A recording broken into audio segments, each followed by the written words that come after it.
Right. Woo woo. What's up, everybody? It Oh, is your boy. boys. We back again.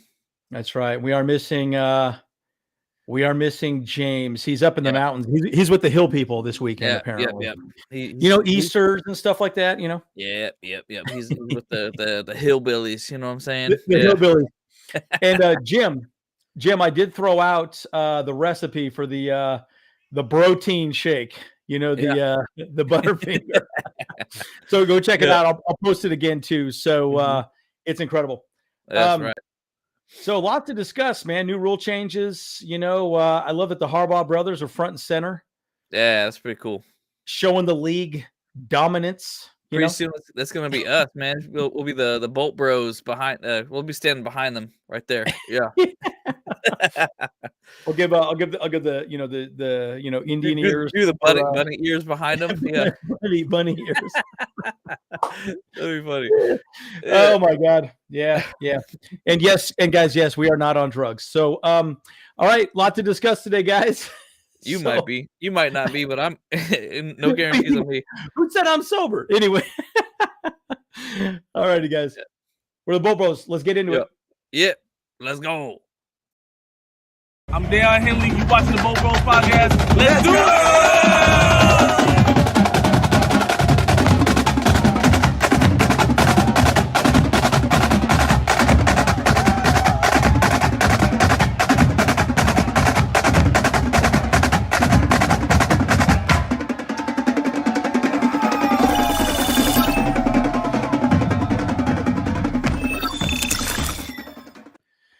Okay. Yeah. Andrew, I wanted to tell you a little bit. I had an idea that I wanted to talk to you and James about, but I'm thinking about doing a specific intro for each one of us. So you'll have a little something that highlights you a little bit more. James will have something that highlights him a little bit more. And kind of follows our styles a little bit more too. Each person. I like that. So do a video of me doing some burpees or something, Yeah, basically, pumping some iron, doing some stuff like that. I don't know. So drinking a protein shake. Yeah. Yeah. So I got some ideas in my head. Like I want to just I'll have to kind of we'll do a little shoot. We'll do a little something together, and it'll be so that way when you do a video, you hit that, then when James does, he'll hit that one. So yeah. So I think it'd be really fun. So something like that. Okay, and then we'll obviously have one where all three of us are together too. So yeah, and we won't talk about Keenan Allen today. Obviously, it kind of breaks our heart, But look, QJ, we are going to talk about QJ quite a bit. There was some news about Keenan Allen today, though. What did he say? That just came out. So apparently, the rumor is that someone is lying to us because apparently Keenan Allen's manager or agent said that the Chargers only offered one, contract renegotiation, but when they countered, they got the news that they were going to get traded. So, but then the Chargers, of course, told us that they offered multiple different offers, and so someone be lying to us. Yeah. Well, I mean, I'll say this though. It doesn't really matter, Yeah, exactly. And I think that's kind of the whole conversation, right? Like, let's not cry over spilt milk. But the reality is, who gives a shit? We like Keenan Allen. Don't get me wrong. It doesn't matter anymore. It doesn't matter. Like, it's old news. Yeah, we've already moved on. Like, I mean, do you really care about what your ex is doing? Exactly. The bitch is gone. But don't get me wrong. I love Keenan Allen. Trust me, I do. And no, but really, let's think about this for a second. At the end of the day, we get it, right? Yeah. But look, Mac took a pay cut. Mm-hmm. Bosa took a pay cut. Mike Williams, unfortunately, was hurt all the time. He had 10 catches all last season. Yeah. So, and he was going to get paid $20 million. It is what it is. And then Keenan Allen, at the end of the day, said, sorry, I came off my best season. I don't want a pay cut. In fact, I even heard that he wanted more money, that he asked for more money. Oh, shoot. And so look, we can hash it over all day, but it doesn't matter. Mm-hmm. So true. Yeah, it's true. But by the way, James got the dopest Harbaugh jersey. So did we find out how much he paid for that? We should throw that up here. I'm not too sure, but yeah, there's that guy on Instagram. He posts a bunch of stuff up there. He custom made a Harbaugh jersey in his the old navy blues. That was a freaking awesome, Yeah. So we should post that. I do want him to post it because I want to get that jersey for sure. We all four of us should get it as well. Okay, so let's focus on kind of what's at hand, right? So I would say this. Look at Joe Hortiz. How would you rank what he's doing now? Just so you guys know, we have $30 million in cap space right now. And it goes back to the Keenan Allen conversation and Mike Williams. We couldn't keep everybody, but we have $30 million to spend. We're going to talk a little bit more about where that probably is going to go. Yeah. But again, he's now put us in a position where we could go get people like J.K. Dobbins and, get other players. And it sounds like J.K. Dobbins, originally he was asking for $4 million a year. It might be like $2.5, $3 million max because of his injuries. So he's had one good year and the rest he's just been injured on. So that's why his value has just completely dropped. So anyways. And that's obviously kind of a concern for us because we have had a long history of players constantly getting injured, so we don't really want to keep that history or that trend going, Yeah. 100%. But guys, at the end of the day, that's why we need a lot of running backs. We could sit back all day. Now I'll say this: if we do sign J.K. Dobbins, guess who that's going to screw really bad? Isaiah Spiller, right? It's just another person pushing him down the depth charts. Right. So here it is. And good point. We still need $13 million to go to the draft capital. And but there's a lot to be said about that, right? So again, I have been happy with what this man is doing. And think of it from a budgetary perspective. He's done a very good job of getting this team where it needs to be. And we now have money to spend and operate in. So I think it's good. By the way, Kyle, did you watch his presser at the owners meeting? Okay, you did. Yeah. In the chat, did you guys watch the presser of Jim Harbaugh? What did you think of it? Just put your just a couple thoughts on his presser. I loved it. But what was one thing you walked away from his presser about Harbaugh? What did you think about his presser in general? Like just your initial thoughts.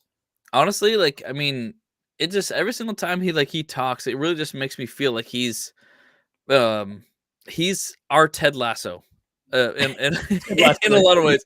I'm like, dang, dude, he's got all these sayings, he's got all these things, and he even uses some Ted Lasso kind of commentaries about references, about believing, and basically the biggest thing is that because they asked him, was like, hey, so why do you think that you guys can go all the way this year? And he's like, we just believe, we just know that we can, and we're gonna we can do it, and I'm like, dang, this he's really Ted Lasso. And I didn't really, nothing super stood out to me about it, of course, except for the fact that he was talking about the draft, that the fifth pick could essentially be really the first pick essentially in the draft, because if it goes 1, 2, 3, 4 quarterbacks, then they got total options available to them about what we need. So,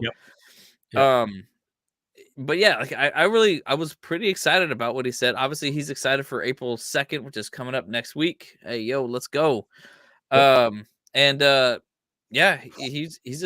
ready. He's ready to get his work going. Because right now it's all Joe Hortiz doing stuff, but now he's ready to put himself to work. Yep, well said. So Jose, love the jacket too, by the way, and the cowboy hat, looking fresh. Hey, no, so fly. Yeah, looking. I couldn't pull it off, Jose. No. I couldn't do it. I couldn't pull it off. Just so you know. But you pull it off. Look good. So Coupon Tom's mess. Now the funny thing, I have something to say about this. And I'm going to go back to my thoughts for Harbaugh. Coupon Tom and Staley had their boys. Okay, it was a good old boys club. We heard all these rumors. Brandon Staley not remembering like Deion Henley's birthday and all the above. These are things that were huge, right? They had his you know boys, what? and they got paid a lot of money. Deion Henley is he's a de facto bro for us too, because he was Sure. on our show, So Yeah, that's right. Yeah, he's our intro guy. Yeah. And Eddie, you're exactly right.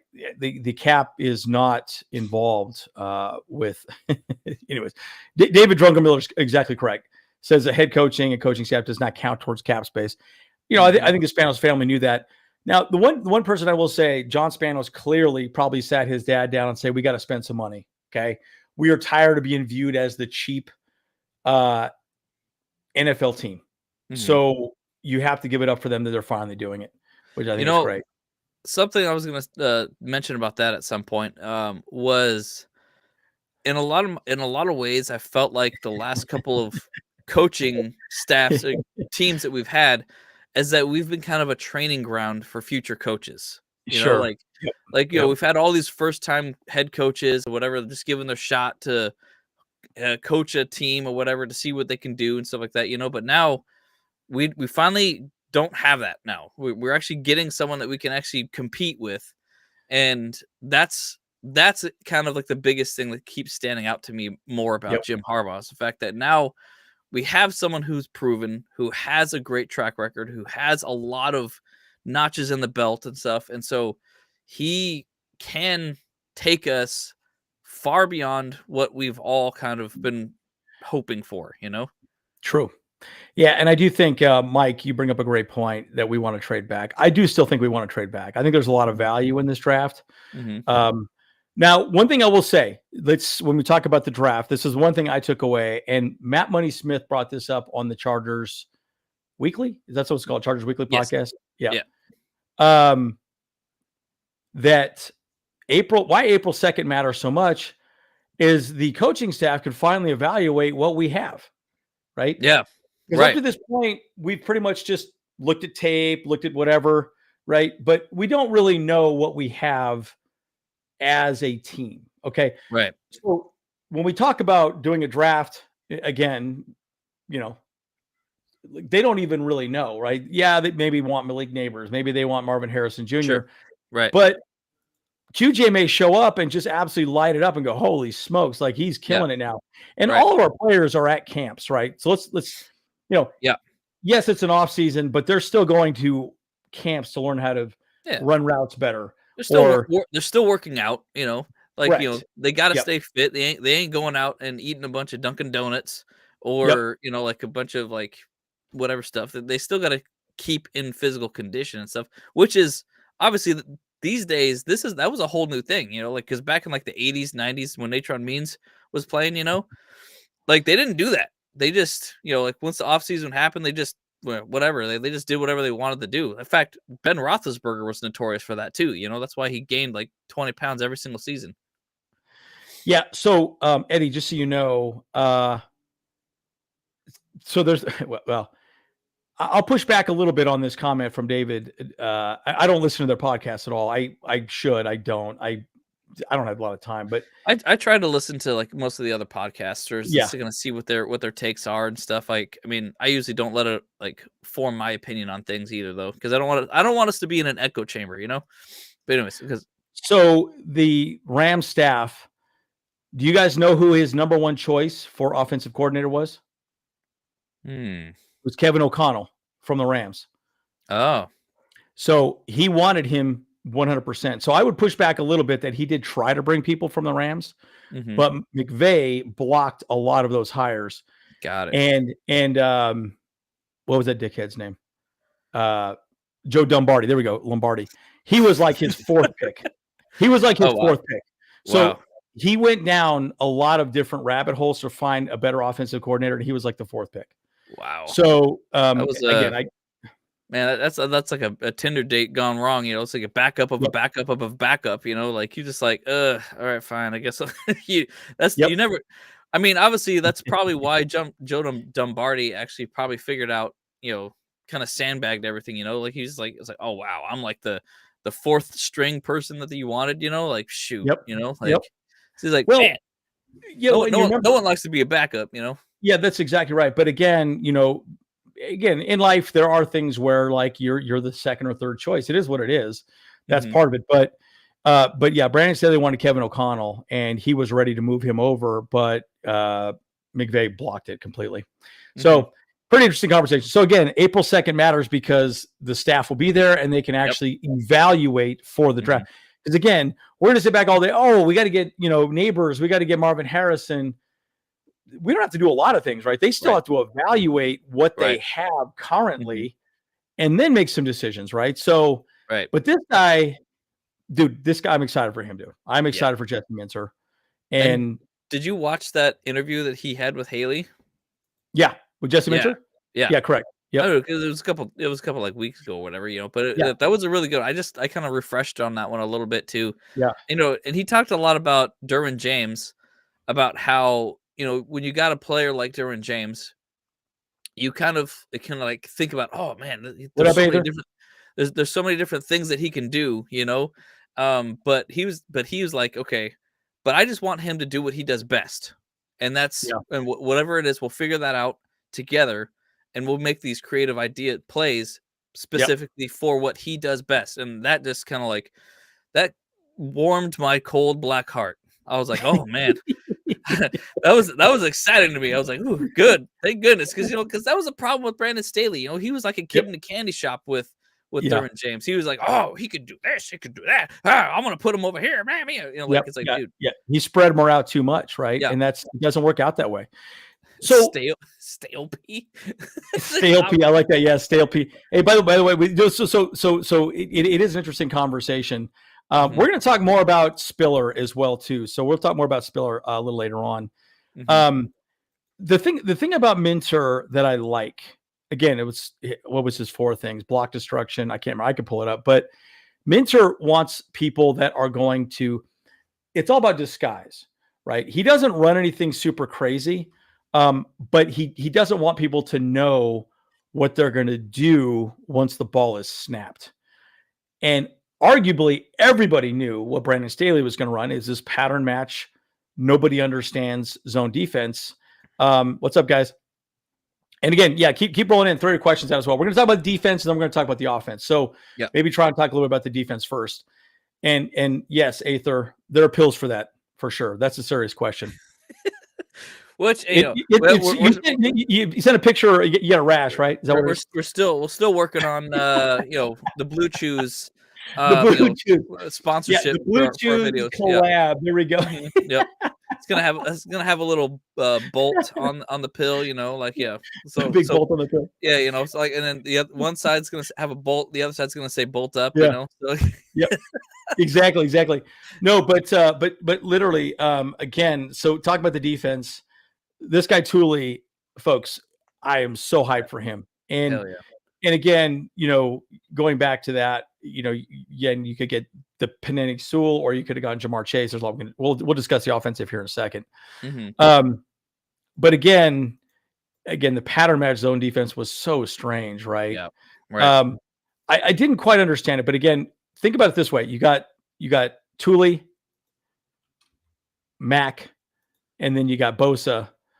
Bro, like, what was the stats? I think Popper would, again, 44 snaps total, at 25% sack rate. Wow, with all 3 of those guys on the field. That's huge. So I mean, yeah, I think it's a big reason why they came back is that they said, dude, we got to do it. And again, Mac and Bosa are good friends, right? And now you get Thule in the mix. Woo! Oh my God! Right. So that's right. Yeah, Larry, he just wants his $200, right? That's exactly right from Kyle. Right. That's right. Yeah. That money warmed up, Aether. You owe Kyle $200 here, boys. Yep. You better get it out there, man. You'll get that pass pay the bros. That's right. You got to get it ready. What's up, guys? Yeah, hey, what's up? Come on in. But again, Bosa, I'm excited. I am very curious to see if Bosa continues to prescribe. Well, if Jim Harbaugh says, okay, cool, you're coming back, and thanks for the pay cut. He's on a prove it deal now, guys, just so you know. Like, he hasn't been healthy for a long time, and he knows that. His value, he probably also knows, has diminished greatly. Okay. Right. So at some point you have to look at it and go, okay, well, what do I do? he's in the best possible position he could be in right now to stay on the Chargers, Right. and prove himself again. And but I'm very curious to see what happens with Ben Herbert, what he's going to do with Bosa, get him in shape. You recall last year he was just eating like 6,000 calories a day and putting on weight. I don't know that helped him. I think that may have hurt him to some degree. Yeah. So I'm very curious to see what Ben Herbert does with him and, quite frankly, everybody else on the team. So I don't know. What are your thoughts on that in the chat with Bosa and Mac and those guys coming back? Yeah, I mean, I think it's going to be a really big thing, though. Because we know obviously their production on field when they're all together has been amazing. Yep.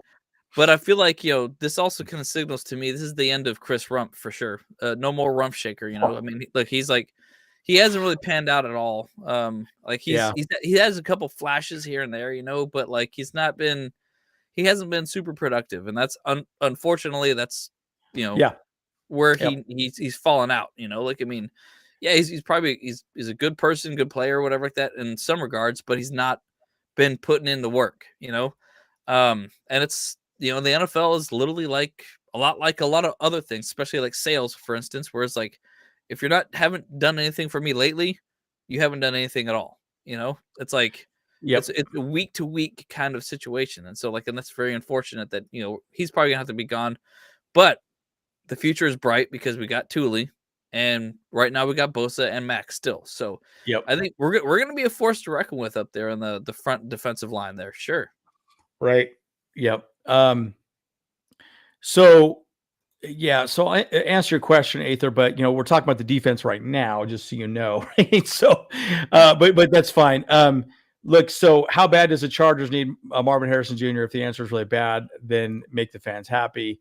Then move up with the Patriots if they're not serious to do the best for the team. Here's the thing about Marvin Harrison Jr. If there's one person on earth that knows him, it would be Jim Harbaugh, because he is focused on the Buckeyes for a long time, and he's burned them, right? So he knows how good he is, right? So my point is, I wouldn't be surprised if he's there. We take him, we stick and pick, but you never really know, right? So, but I think another guy would be good to pair with Herbert long term would be gigantic. So, yeah, exactly. Now, yep. So about sticking and picking, I mean, I'm kind of feeling like we may end up sticking and picking because, like they mentioned, Hortiz did mention is that if they don't get any offers that they really like at 5, they're definitely gonna go for it. The question is too is like I'm thinking about it too is that in the fact that if it is gonna be a theoretical first round pick for any team, because I mean, imagine if it does go if we did trade it down and then it goes 1, 2, 3, 4, 5 quarterbacks. That's insane to me. I don't see that happening at all. So no. So the question is who's really else going to really want Marvin Harrison Jr. at 5? Because he's in some boards, he's actually the number 1 pick overall. Yep. And so and I think that's just the thing too, is I think it's hard for the Cardinals to pass on him.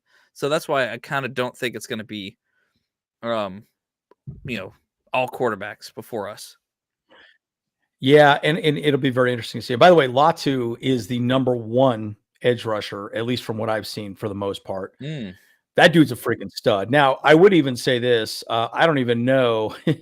You bring up an interesting point, right? Because you got Thule, but Mac, who knows how much longer we're going to have Mac and also Bosa around. I mean, you never know. We could even trade Bosa away. I think he's got 2 more years on his contract. So I think so, yeah. But I think Mac this is probably his final year for sure. Interesting. Yeah. It is. It is his final year. Yes. Mm-hmm. And I wouldn't be surprised if he was retiring. Now, by the way, I like this signing that we got here. One thing that Harbaugh did say, he talked quite a bit about different levels of free agents, right? Because free agents are going to start getting waived as well, or players are going to start getting waived. The second way, I can't remember why. I'm just drawing a blank on it. At any rate, there's going to be more players that are going to be waived. So those would be other players we could pick up very quickly and easily also. Yeah. And remember, once the draft starts happening, hey, I got a cornerback I really like. I'm going to get rid of my expensive, cornerback that is I'm paying way too much money for. Let's just dump him. Those are other people we can go pick up. So it's not just now, right? This is like the first wave. Then they need to assess what they have currently. Then there'll be more available, players that we could go pick up. Mm-hmm. And so it's going to be an interesting thing to think about right now as well, too.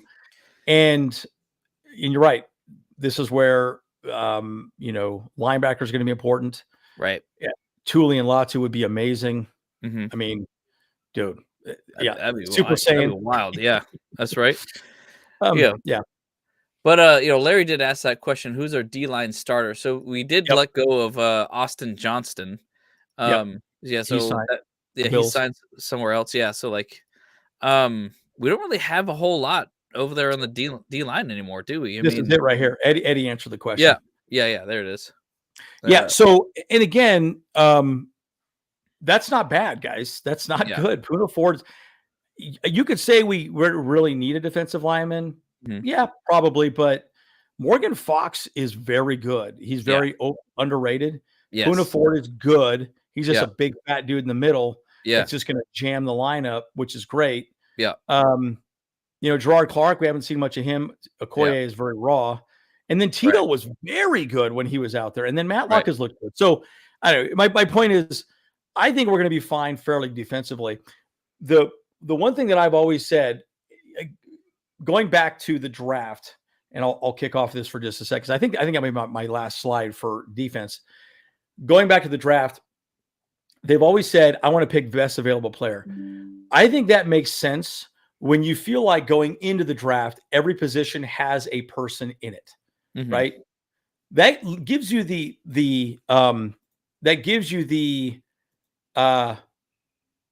way of saying, great, I'm just going to pick best available player. Who's the highest guy on the board?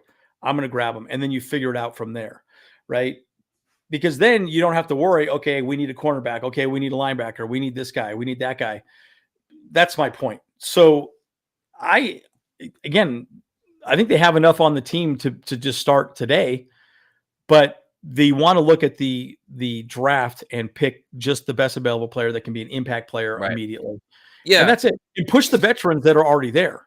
Yeah. So that's definitely the best option right there. You just can't, you can't sleep on the fact that 5 is a very high pick and it's a very valuable pick, so, and we can't be thinking about just this year alone. We have to think about the next 4 to 5 years in the future, and someone who can start right now and make an impact on the team, of course, right now for this year, for sure. And so that's kind of like the big question. Okay. So who are the players that are aging out? We know the D-line, we got some players that are aging out. We do have a whole bunch of 1-year contracts with a bunch of players. So imagine that. I mean, everyone's so fixated on wide receiver at 5, but at the same time, it's like, okay, wait, we're going into an offense now that doesn't rely on wide receivers so much. Yep. So do we really go for wide receiver if that's the case? Yep. Yeah. And again, I think that's the point. So here's Aether's question for you, Kyle. Okay. Since we're talking defense, let's start with this. If the game is on the line in the fourth quarter, we need to stop Minter. Is Minter making the call for my coach? Kyle, go first. No, I don't think so. I mean, at the same time, Minter is making the game plan for the defense or whatever, and it's a collaborative thing. Harbaugh's not going to just I can't handle the pressure here and just can hand off the responsibility to make the play call to Minter. I believe Harbaugh and Minter they're going to be working together about what they like for the situation at hand. So Minter's going to say, I like this. And Harbaugh's going to be like, oh, yeah, I agree. Or he's like, no, how about this? What about this one? And then that's kind of how it works. It's definitely a handoff situation. They work together on what they need to do. It's not much different than an actor on a set who wants to do an improv line, that's that's off script. Like, like Han Solo saying, "I know" to Princess Leia, whatever, was kind of it was an improv line, but Harrison Ford and George Lucas did have discussion there to make that happen. So sure. Yeah, and I think it's going to be Minter's job. I don't know why you would go to the head coach and ask the head coach for it's the defensive coordinator's role. I don't even know why that conversation would come up. They've already guys. That's already happened in the planning meeting. That's it. So yeah, you're not going to be on the sideline and all of a sudden decide, oh, let's just throw something different out there. No, they already have it figured out. Right. Which players would you guys be okay trading back for in the first round? Nobody. I can't think of anybody. At least I wouldn't. By the way, J.K. Dobbins, I think we signed him as well. They're probably working out the dollars, is what I'm assuming. In fact, has anybody looked recently? I haven't seen anything today. I haven't seen anything about that. Now I just keep seeing Malik Neighbors, hard-on photos, all over the place, all over Twitter and everywhere. So, anyways, hey, what's up, Rich? So I'm trying to see what does he mean by which players would you guys be okay with trading back in the first round? Does he mean like trading a player, like trading off Bosa for another pick or something like that? Or what I'm assuming somebody in the league, maybe. Mm-hmm. Yeah. So to trade our fifth for somebody else. Well, I know we know Aether would be down for Justin Jefferson to trade. Yeah, he wants that $200. Yeah, no, but to me that's such a like pie in the sky conversation, right? It's like I don't know, Well, but that's just it though too. Is like that's the whole point of the mock drafts. Is like we want to come up with scenarios and stuff like that. So that is a kind of potential scenario that we can look into for next week or on Wednesday for sure. And Rich, we need to have you on our pod again, man. I hopped on the Wild Wild West the other day. I chatted for a little while. I think I made a comment or two and before I had to head out, but always good to have you on board. Yeah, here we go. Everyone wants Justin Jefferson. Do you know how much money that guy wants? $200 million. Yeah. No, don't think so. Ain't happening. It's just, it's crazy, guys. Like, I just don't get it. Now, again, remember, we're going to be running the ball a lot more. So wide receivers are not going to be as important. I know you guys might be angry to hear me say stuff like that, but we're not running a spread offense anymore. It's going to be very different. It's going to be pound the rock, move it forward. It was funny. I was rewatching. I didn't tell you this, Kyle. I was rewatching a lot of Staley's press conferences afterwards. Oh boy! And I just kept thinking, like, hearing it now, I kind of go, boy, he was just talking out both sides of his mouth, and he knew what to say. He knew how to answer questions. There's people you meet that are just very good interviewers, but talk a lot of shit, don't really know what, and he didn't do a very good job of communicating to the players. That was his biggest problem. Right. By the way, Brian Thomas, I love. Wide receiver wise, we're going to talk about the offense now. There's easily 15 good wide receivers in this draft, easily. Right. Well, so let's not get hard-ons on Marvin Harrison and Malik. There are other very good wide receivers that we could go get as well later on as well. So if they don't pick those guys first, Brian Thomas is a great example. He's very, very good. So I just think there's a lot more we can go after. Oh yeah, there's definitely a lot of sleepers in the wide receiver stuff. But when it comes to like going back a little bit on the Staley coaching stuff like that, Jim Harbaugh, like I admit I don't think he's a great interviewer. Like at all. No. Like, he's all over the map.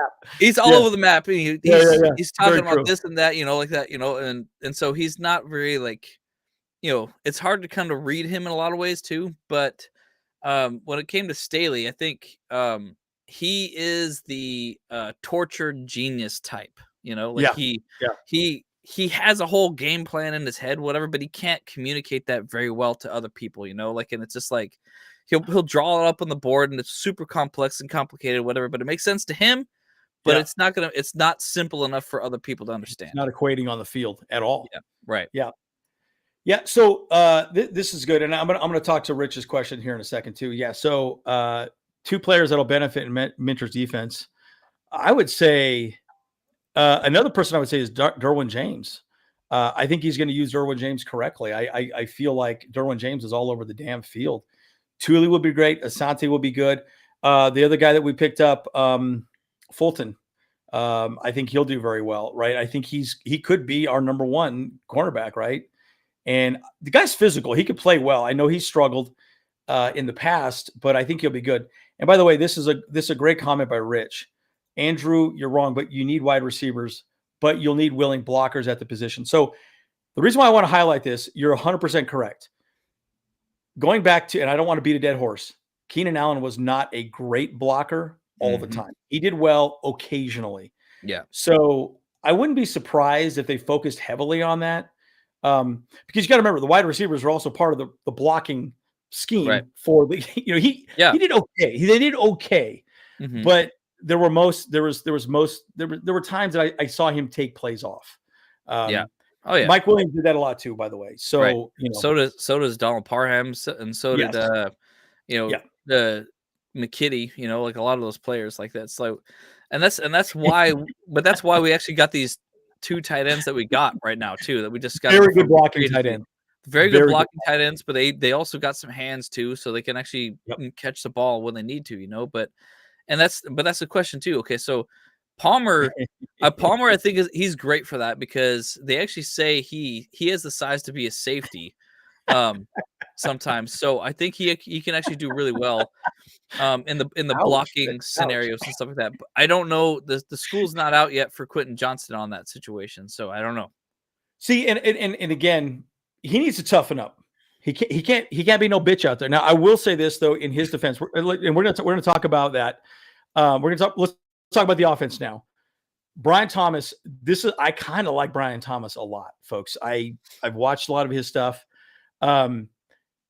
Anyways, my point is they're not going to let wide receivers take plays off and not block and help in the running game.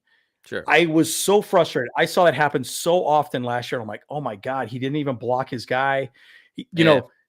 Undersized corners would dart in, and it's like, come on, dude. Like, QJ will be fine, but he needs to be more physical. That's where he has struggled. Right. He was playing the X position. The X position's on the line. That guy gets manned up a lot. And again, that's one thing about Marvin Harrison Jr. He's very good at using his hands and getting past the corner and making the move go the right. His break is good and effective. Right. QJ has not played physically yet. So I'm hoping he comes back this year and plays more physical and understands how to use his body to push that guy on the ground. They're undersized. He's big, guys. He can do it. Right. Anyways, so I just wanted to show Shane Day. I just love this guy. He's kind of a goofball, but he's kind of a man on my own heart. I'm kind of glad he's back. And I know Herbert. I'm really this is a Herbert hire. Yeah. Yeah. I don't think he liked the guy that Kellen Moore brought in. What was his name again?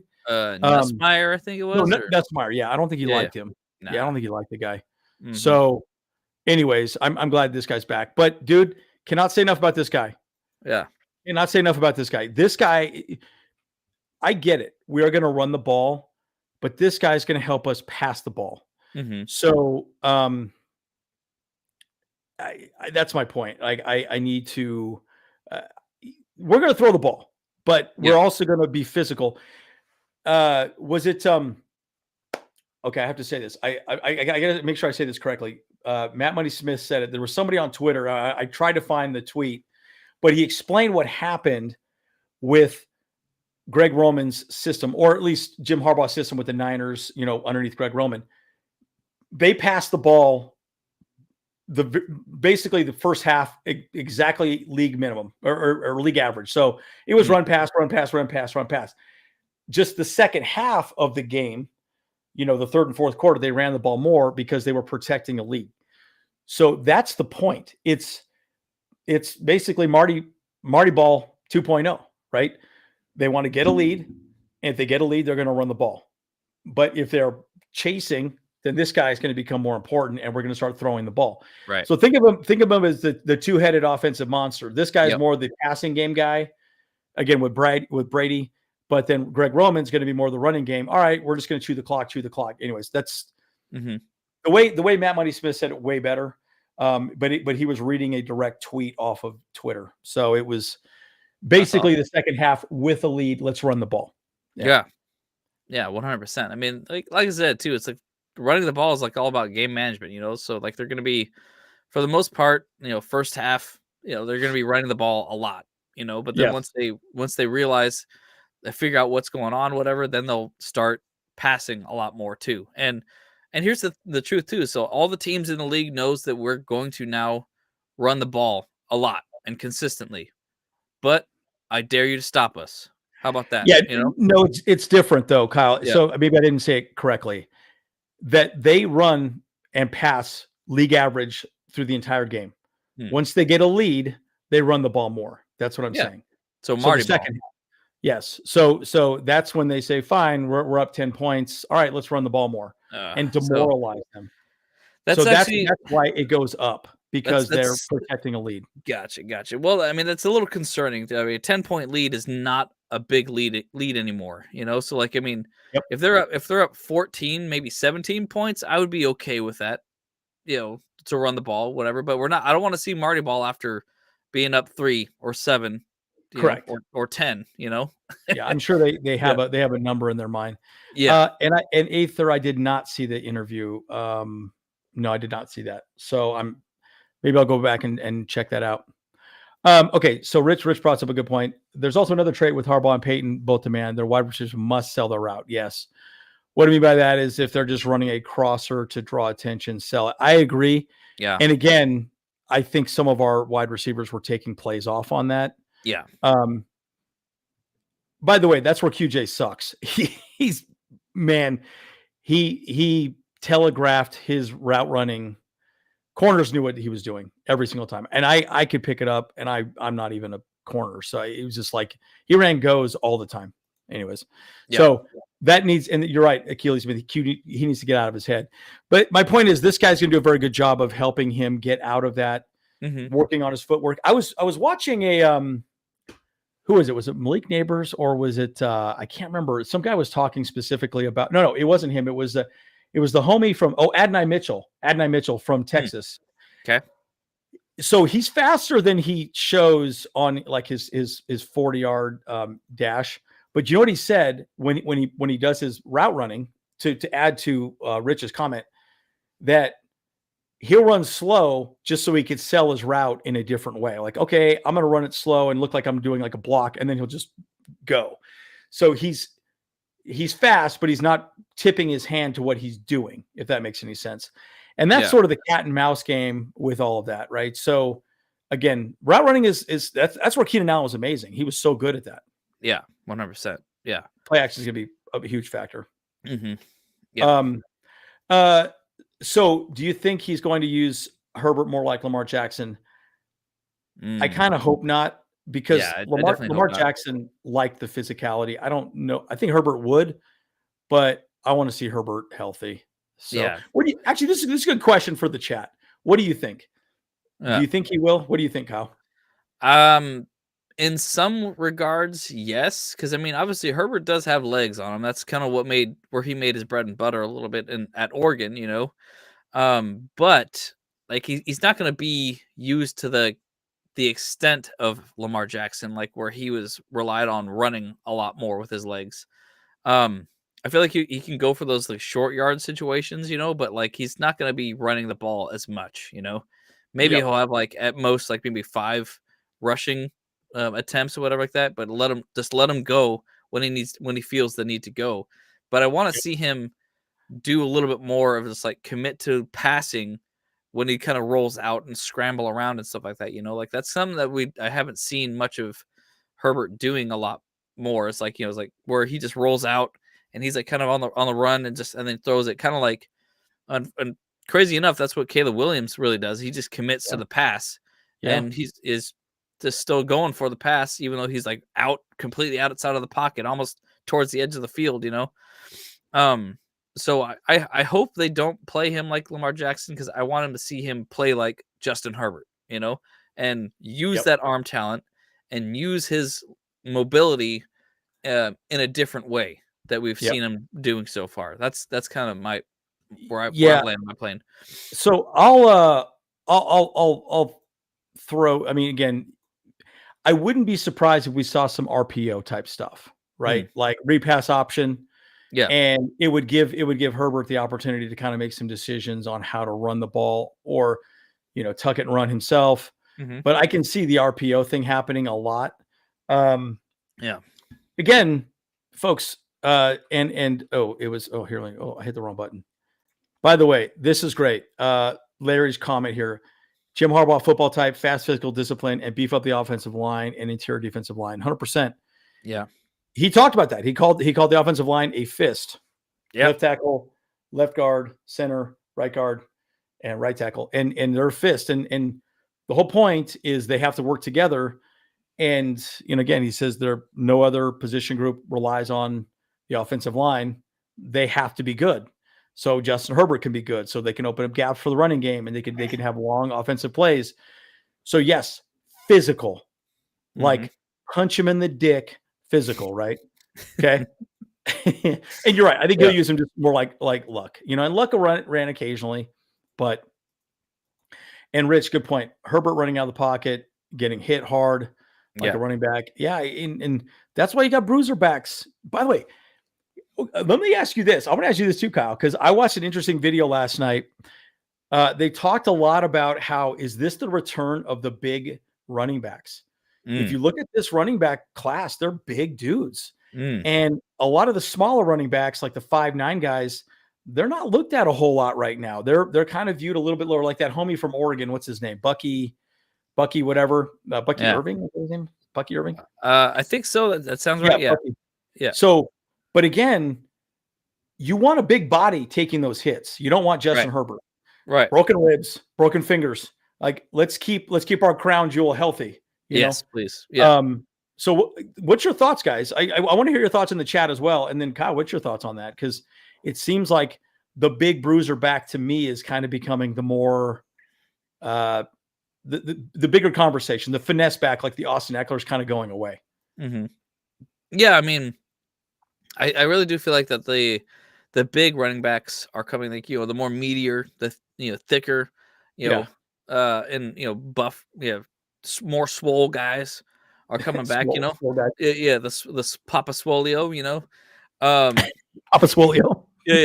Because because like they need to, I mean, they're going, especially if they're going to run a straight line. Like, I mean, that is the kind of the question is like, okay, if you're running through in a straight line, it's the fastest way to one direction or whatever like that. You got to run through like 4 500-pound dudes in front of you, like, so you need to have some meat on them bones in order to make that happen, so you got to break a tackle here and there, like you can't just like, I think that was the problem with Austin Eckler, when he just got kind of breathed on by one of these guys, like he fell over, a little finesse back.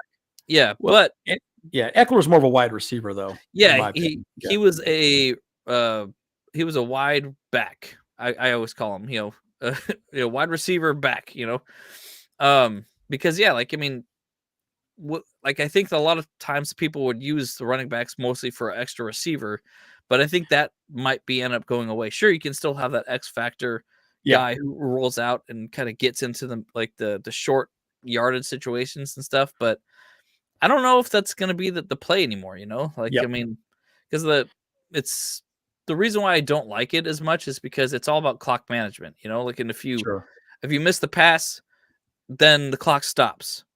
But, when you run, the clock keeps running. So, like, you got to control the ball and control that clock. So, this right here, this is a good point from Rich. By the way, and I love Rich's comments.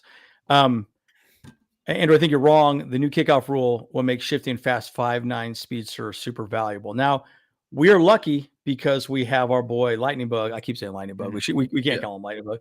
Didi, Darius Davis. And again, he ran one back. Actually, ran two back. One in preseason and one in season. So correct. So for special teams, and that's why he was picked fourth last year. You're right. That does matter. But again, like a smaller wide receivers is you're correct. Is correct. But again, that doesn't have to be or a running back. It could be a wide receiver. Who's the guy from the Falcons that became super valuable? Cordell Patterson. Yes. Cordell Patterson all of a sudden became extremely valuable once that rule came in. But okay, in terms of down plays, yes, that's right, correct. So, Aether doesn't agree, but I agree. And again, guys, it's okay for us to agree and disagree because this team is going to be built in a lot of different ways, right? Again, it's going to be physical. And the whole point of having a big back, think of it this way. let's say you're a 210-pound running back and you're running on the edge, and then you're a 180-pound cornerback. Mm-hmm. The hell am I going to do? Yeah. You go for his knees, right? You just try and get low. Those hits are going to affect that cornerback over and over. And it's like, shit, this guy again. I don't want to get hit, and bro, like, it sucks. Well, apparently that's like really the only safe zone to actually tackle somebody now is going for the knees. So see, by the way, that hip tackle thing is bullshit in my opinion. What do you guys think about that in the chat too? I think it's bullshit. I get it. So what I'm curious though is, are they only going to call it if he grabs them and then falls down and then his knees hit the ground and then his legs roll up on, his knees? Because I'm curious, because if it's just from the side, like, what are you supposed to do when he's to the side of you, right? I don't. Right. I'm a little frustrated with that. Well, I feel like because the technique is you just can't go limp when they tackle them, Correct. Yeah. So you can't just become dead weight when you tackle them at the hip. So they have to actually tackle them. They can spear them essentially, like with their shoulder, and they can get their hip in there and stuff like that, but they can't. Yeah. So but they're going to go for their knees now. That's what sucks. Yeah, that's even more dangerous. That's like worse. Yeah. Yeah. I'm enriched. This says this croc. I'm guys. I don't know how it's going to play out. I'm very curious. Right. I don't know what you expect people again, but this is why the big back is going to be more valuable, because you can't do the hip drop tackle now. Yeah. Dude, I get it, but it's like, my God, dude, what do you want these guys to do? Like, it's turning into a 2-hand touch league, and I'm just not a huge fan of that. Right. But again, with this money that's available, I think that we might be locking up Rashawn Slater, which I think we need to, Yeah. 100%. Yeah. You need, and again, if I'm Justin Herbert, I want 2 bookends. I want one guy on the right and one guy on the left that I know are going to be rock solid. And having those blocking tight ends are great because they can help those linemen if they're, getting chewed up by, these edge rushers. Right. Gulas, good to see you. Andrew,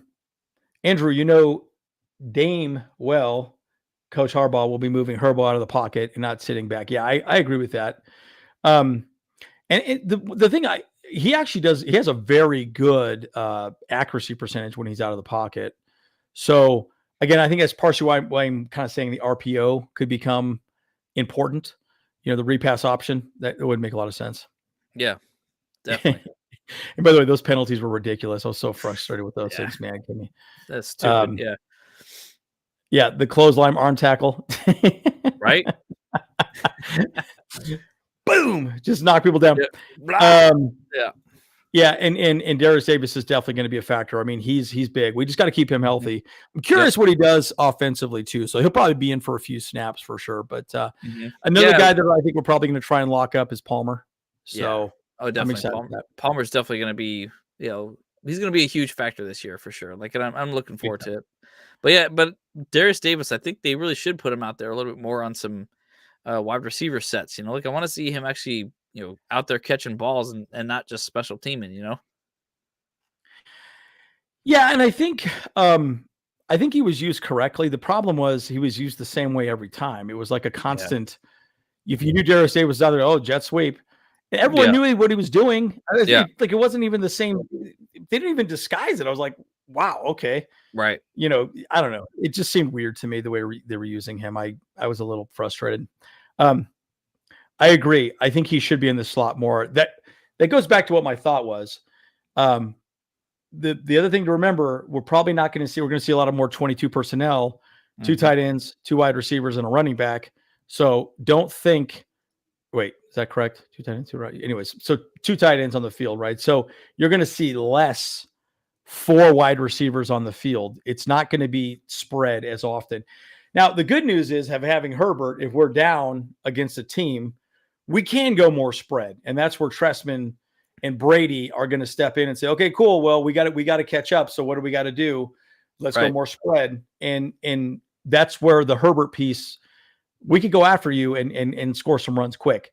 Right. So, and that's where I think the Ravens were not built the same way as the Chargers, because the Ravens, Lamar was a good quarterback, but he wasn't as accurate as someone like a Herbert, in my opinion. Agree or disagree with this? Yeah. Well, yeah, no, like Lamar Jackson's not well known for his throwing abilities, Right. but Justin Herbert is. Like, I mean, flat-footed, 70-yard pass from Justin Herbert, I don't think hardly any quarterbacks have done that right now, So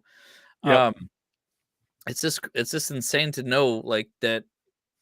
And I'm very curious to see how Greg Roman and Mark Trestman actually use Justin Herbert this year, because like they haven't had a quarterback like him, like, and so this is a really interesting thing to see. Like, okay, what are they going to do? How are they going to utilize his talent and make him do what he does best and throws the ball more? But I mean, man, it's going to be really exciting to see like how things change under this new coaching staff. Yeah, and it will definitely be different. Biggest issue, new rules, seeing that holding type of plays will be hard. I agree. Yeah. Hey, you I don't know if you've heard, but they're talking about not even using the chain gang anymore. The football now has a little chip in it, so you can technically you don't need the chain gang anymore. Yeah. So there's even discussion that AI is going to run all the penalties and shit. Funny story about that though. I guess they ran it, and it was like ridiculous how many penalties were called. It was like every play was a penalty. And so like, okay, well, we got to switch that up, Yeah. I thought that was kind of funny. Got a cool little bit, like, see, I get it. So, I mean, that's kind of good though, because I mean, that really kind of goes to show you that the refs actually do let them play for the most part, like, I mean, but obviously there are, like, that's the thing too, is like, there's a lot of penalties that actually happen like on the opposite side of the ball, like, I mean, well, like, balls thrown onto the right side, but then the left side, like they're pushing and shoving each other a lot more, being really aggressive, because the refs 100%. Aren't seeing it, like they're not, it's not a factor play. So like, they're not going to be able to do anything about it. So Aether, this will be interesting. Yeah. So we're going to trade James for a bag of chips to the Falcons for the 8th pick. Now, the question is, what chips are we talking about here? Are we talking Doritos, Funyuns, like those, the spicy Cheetos or whatever? Yes. And Rich, that's right. I always get these two confused. Yeah. 22 personnel is 2 running backs and 2 tight ends. Yeah. 12 is 1 running back and 2 tight ends, right? Yeah. So the first number is running back. The second number is tight ends. Yeah. Correct. So again, I will say, I do think we're going to run 2 tight ends almost predominantly, just because they want to get physical. And, I think of that one song, "Let's Get Physical." Remember that stupid ass song? Oh yeah. I want to get physical. Stupid. I don't even know why that came to my mind. Justin Herbert, built like a linebacker. Yes, I agree. But anyways, QJ up here, I just want to say really quickly, QJ has all the traits. Yeah. He does. We know that. But I think last year he was put in the X position, and he was basically asked to do everything Mike Williams was supposed to do. Mike Williams has been in the league a long time, and the X position is a much more difficult position, especially for a rookie to be in. And you could tell he wasn't quite ready for that. So my hope is that our new wide receiver coach, and they can get the physicality mindset in it. I mean, dude, he's a big guy. He's 220. Yeah. Freak, dude. He's tall too. People around. Yeah. And remember, guys, as a wide receiver, you have 5 yards to push off your cornerback as well. So you can get physical with the cornerback. They're going to get physical with you. Get in his face. Smack him in the dick. Anyways. AI. Oh, yeah, sorry. 21 penalties on the play most often. Yeah, play. Wait, 10 minutes. Yeah, exactly. I can't remember the statistics, but it was ridiculous. Like, it was everything was a penalty. And I was like, oh, my God. So, I don't know. There's a lot to be said about that. Yeah, throw it out there, Aether. We'll do that. By the way, Mike, there was a fullback that we looked at. This guy named, but he's a fullback / tight end.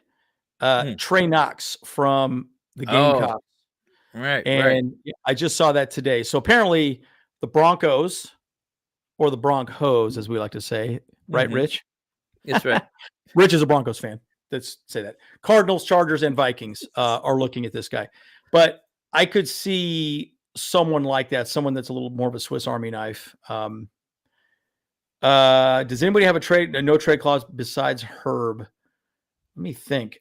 I think Bosa does, if I remember correctly, but I can't remember. I don't know. I'd have to look that one up. Okay. Aether says, if the Jets call and want a 3rd round and QJ for a 10th pick, let's say if the Jets call and want a 3rd round and QJ for the 10th pick, would you do it?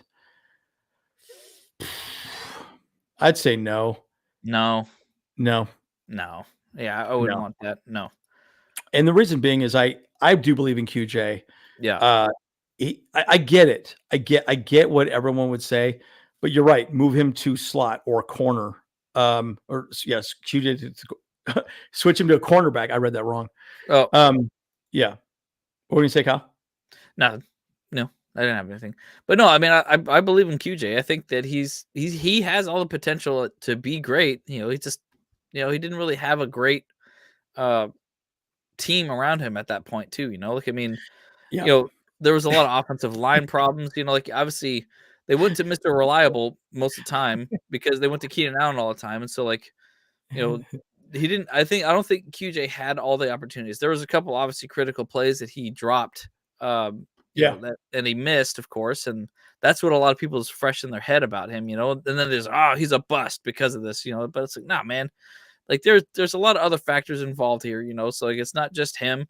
He's just got to step up in a bigger way now. And now he's not going to be under the shadow of Mike Williams and Keenan Allen. So now is his opportunity to shine. So it's going to be good. Yep.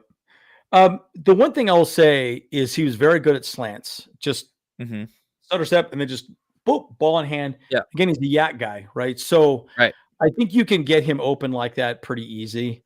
Now, that's predictable, and cornerbacks are eventually going to jump those routes and things like that. But you need to develop. My point in bringing this up is you need to develop his route tree, right? His route tree is very limited. That was one of his big knocks coming out of college, so I get that, right? Right. Rich, guys, there's very few wide receivers who are going to go gangbusters in year 2 without having at least great hot flashes in year 1. Yeah, I don't disagree with that. Yeah. I think, though, one thing I will say is I do think that QJ was mentally unprepared for the season. That's my take. So we'll see. Now, again, that's why April 2nd matters, guys. We keep talking about the draft. April 2nd is where the coaching staff is going to evaluate QJ, right?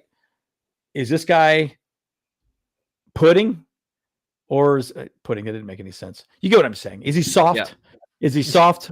Nah. Or is he, and that's the point, right? That's where Ben Herbert's going to have to step up and say, let's go, bitch. Do some burpees or something or whatever, Yeah.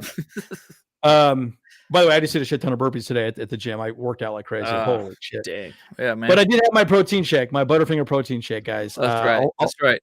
It was the tits. Anyways, okay. Aether. We have numbers 5 and 10. Wait, 5 and 10. I love QJ. I believe in this kid. He had wrong in stupid coaching. Yeah, I agree. Yeah. And I think that's really just the end of the day of the discussion with him, is that it's just the staff around him, the coaching staff, all that stuff was just not good. They didn't do right by him. And so that's a big problem. So yeah, Miguel, hey, thank you for filling in the blank there, Miguel, because I said it's blue chews. Guys, remember, a blue chew before the game, 15 minutes. You got to wait 15 minutes, and then a blue chew at halftime. Hard. Yeah. And so, Mike, you're right. Mike Williams was a bust his first season. The guy, again, our wide receiver coach, I keep forgetting his name, Sanjay. He did wonders with DK Metcalf. So I think that there's something to be said. And his snap count was a little low.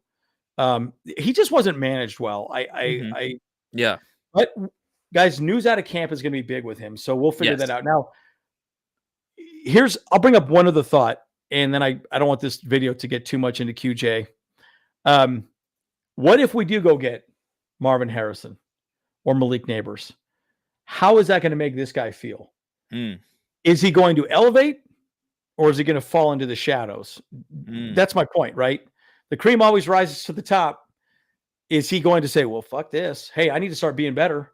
Or is he going to go, well, whatever, I'm going to get cut and then just give up? Right. That's the mental game in football. So what are your thoughts in the chat? And what do you think, Kyle? Well, 100%. I mean, these players, like they are accustomed to competing for the position that they play. Like, I don't think any one player is ever like going to slack off because he just knows he's the guy, you know? Because look, let's face it, and especially with Jim Harbaugh, any player can actually take the position away from them if they are performing better than them, you know, or if they wrestle them down and actually get that sock out off their, you know, their foot or something like that, you know, because that's what Jim Harbaugh does. I remember that story. Yeah, that was with what's his name, the cornerback.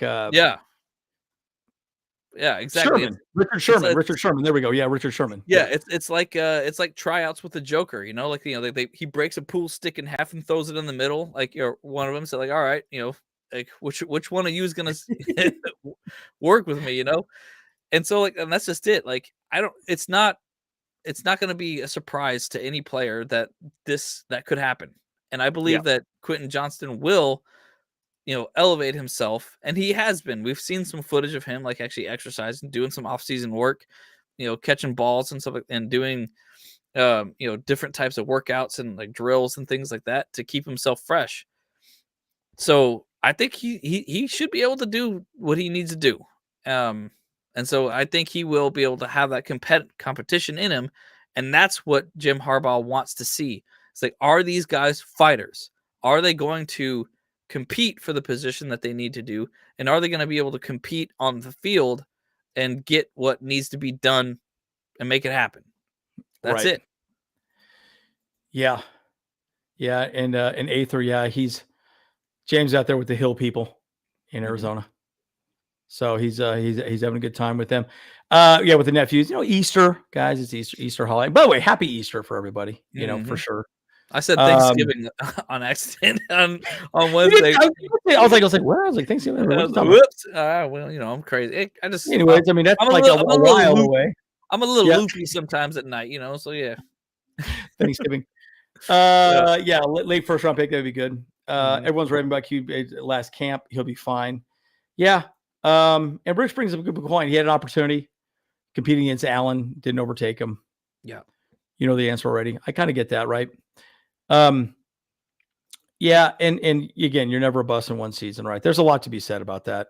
Yeah. You know, now, I would say that though too, like, you know, to go into something, you know, like a lot of people, fans especially, give up on a player too fast, and that's just not the right attitude to have. You know, like, I mean, like that was a, you know, kind of a slight tangent, you know, but Steve Jobs said that too. Is like, you know, when he started doing Apple, and, you know, creating that, you know, company and stuff like that, you know, one of the biggest things that he learned as a leader is to not give up on people too fast, you know, because people are going to make mistakes no matter what, you know, so, and you got to give people time to develop and to kind of like work things out and stuff like that, you know, and obviously, like, you know, so there's a lot to be said about that. And I think that's just the truth, is that like, we still need to see a little bit more from QJ. Like, we still have plenty of time with him.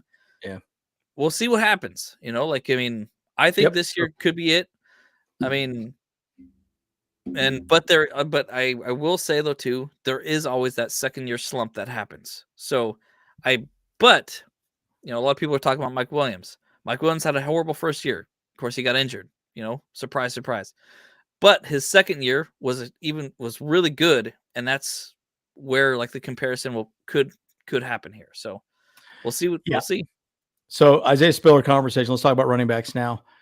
Gus the Bus, we all know he's a bit of a bruiser back. That's the prototypical guy. J.K. Dobbins, I still think he will get signed. But again, it pushes Isaiah Spiller further down. And so you don't know. And again, to Rich's point, that's what camp is there to decide. He has an opportunity to go out and show this staff that they can do it. Can't do it. And he'll just get moved further and further down. And that's when cuts start happening again, guys. Remember, there's different waves of people getting picked up. You can still pick up people during the season. We all know that. Yeah. But remember, cuts will start happening once like, oh, okay, he didn't cut it. We changed offense and he's not the guy. But I like J.K. Dobbins. Again, his rookie season was incredible. Yeah. But then he just had injuries, right? So, but again, I do question what's going to happen with him. And then on Elijah Dotson, the question is he a bruiser back like Gus Edwards? Is Gus Edwards going to be the prototypical guy? Or let's see, J.K. Dobbins to me is more of a kind of a hybrid finesse power back. Right. I think 1,300 yards is 2020, right? The guy can do it. He just can't stay healthy. Right. And yes, Kyle is from the West Coast. He's got issues. Yes, we know that. Yes. We've known that forever. Oh, yeah. And by the way, Rich is from Canada, so we know you got issues as well too, Rich. Yep. By the way, I like Spiller. I think Spiller is very good. I think he, again, I also like Josh Kelly. I think Josh Kelly would actually be very good because Josh Kelly's like 215. He's more of a power back. He's big, but he's got some wheels on him too. He's got fast top end speed. So I don't know. We'll see what happens. I think clearly they want Dobbins. Mm-hmm. If you could get Dobbins and Gus and then Spiller running, they probably will get somebody else. Like Marshawn Lloyd, Jonathan Brooks. I think from Wisconsin. I don't really want Dobbins. I'll say that. I'll just straight up and say it. Like knowing his injury history. Wow. Dude, injury history like on the Chargers is way too deep. Like we can put a whole like dissertation about like the injury history and stuff like that. I don't want Dobbins. Like I'd rather not have him. Like I'd rather have J.K. Joshua Kelly. Because he's not been injured that much. So like Kelly. I like Kelly. You can sign him cheap. You probably get like $1 million maybe. These guys are like in a lot of ways equal on contract wise and stuff like that. So like let's forget about Dobbins and just make a deal with Kelly. Why not? Just we already got him. He's familiar with everything that we got here. Like with the team, he always gels with them and stuff. Yeah, I don't know why. Maybe they're using Dobbins as kind of a bargaining tactic, for Kelly. It's like, oh, okay, if Kelly doesn't like the deals that we made, it's like fine, we'll just replace you with somebody else. That's some aggressive bargaining. I'll say one thing about Barkley and Henry. That, and again, everyone's saying Braylon Allen. I get it. I like Braylon Allen, dude. He's good from Wisconsin. Yeah. Rich, good to see you, buddy. Hey, I'll hit you up. We need to get you on one of our shows. We are going to be doing a live, guys. We are doing a live on the draft as well too. Just so you know, we're going to be going live. I know other podcasts are going to do it as well, but we're going to do it. So you hop on with us if you want. We'll probably try and do both days if we can. Day 1, day 2, probably not day 3, or maybe day 3, maybe do a day 3 recap or something. I don't know. We'll figure something out. But so what was I saying? I was going to say something. I had some profound thought. Yeah. I lost it. You lost it. Yeah. Anyways, maybe. Yeah. But it was a lie. Who knows? Yeah. I know. Lame. I didn't take my ginkgo biloba this morning, Roland. But again, I would just say this, like, as far as running backs are concerned, we're going to run the rock. We are going to run the rock. And like I said, we're going to pass and run equal to the league at the very beginning. If we get a lead, then we're going to start running the ball more heavily. That's when J.K. Dobbins, that's when Gus Edwards, those guys are going to become more and more important to just drive the ball and demoralize the defense and keep our defense fresh. So if let's say we do, they give up a point, or we have to score. Well, the defense is fresh. They're ready to go in the fourth quarter and they can stop people. So I think there's a lot to be said. They did not sign JK yet. Oh, I know what I was going to say. Going back to this comment. Okay. All right. I remember now. Why didn't we sign Barkley or Henry? I'm just going to say this. Did you guys watch the presser for Kirk Cousins? It was comical. Yeah. How clear. I didn't watch it. Okay. So he'd been talking to the Falcons for weeks, maybe even months prior to him going to the Falcons. Okay. So what does that say? It says that these guys had probably been talking to the teams they went to for weeks and months. Oh, yeah. Okay. So that's against the rules, just so you know. That you're not supposed to do that. You're supposed to talk at very specific times. You talk about, Harbaugh getting, hit, slapped on the wrist. at Michigan for all this other stuff, right? You're talking to these different, players early and whatever, but that was a blatant discussion of them. So I guess what I'm getting at is these guys had already decided where they were going to go. Right. So it's all sort of figured out to some degree. And this is why I think J.K. Dobbins is most likely coming to the Chargers, because it's already been announced. He's showing up. They're probably just figuring out the dollars and the contract to pay him now at this point, is what it really sounds like to me. So, and again, I like Corum. I think Corum is very good. I think he would be good. But again, it boils down to where it goes, right? Other teams like him as well, so they could pick him prior to when we have an available pick. Yeah, exactly. And when it comes to the Michigan guy like Corum, that's the question too. I mean, are we going to see a lot of home cooking with Harbaugh? Clearly he brought all of his staff along. So how many Michigan players are we going to get, or if we are going to get any of them for our team? I would like to see it. I'm sure Harbaugh would like to see it, but it's going to be how the cards fall, Yeah, I think Caleb Williams is going to be a bust. That guy seems like a bitch to me. I mean, he just seems like a total bitch. There's something about him that just annoys the shit out of me. And I don't like him. And so I would not want him to be my quarterback. So 100%. I 100% agree. I've talked to some Chicago people about it too. And I'm like, look, I just don't like the guy. I understand he has a lot of talent and a lot of people like what his abilities are and stuff like that, but I think off the field type of stuff, like those things, not fun. I will say this though. I agree with Hurd on this.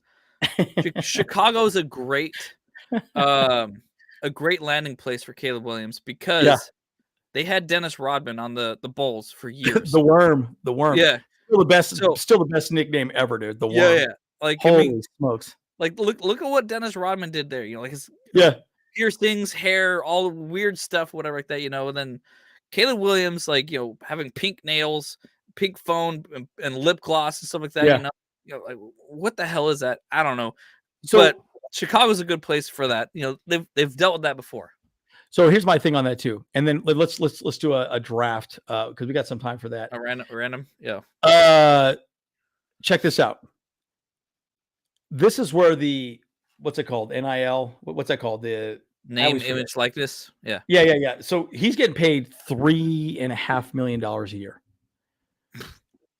already, right? So from coming to the NFL, he's probably going to get paid around more than that if he goes first for overall pick, which it sounds like it. Yeah.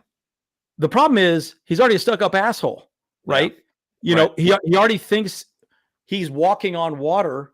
And everyone has crowned him, our Lord and Savior Jesus Christ, and it's like, no, he started talking about being part owner of the team, right? I'm like, no, that's shit to me. I mean, to me, if I was the Bears, I would trade out of that pick, or maybe pick someone differently, or I would probably trade out of the pick, maybe trade back if somebody really wants him. I just exactly right. And Rob, he ignored Keenan. Dude, Keenan's a stud. What I said towards the beginning. Unfortunately, he's no longer with us. But at the end of the day, ego gets in front of people all the time, right? Yeah, and it happened. It happened with Brandon Staley. Brandon Staley rambled on with a stupid defense that didn't work. Wouldn't change it. Caleb has all the talent. Just because he has the talent doesn't mean he's going to utilize it correctly on the field. And he's going to lose the locker room. The locker room is going to disrespect him. So that's my thing.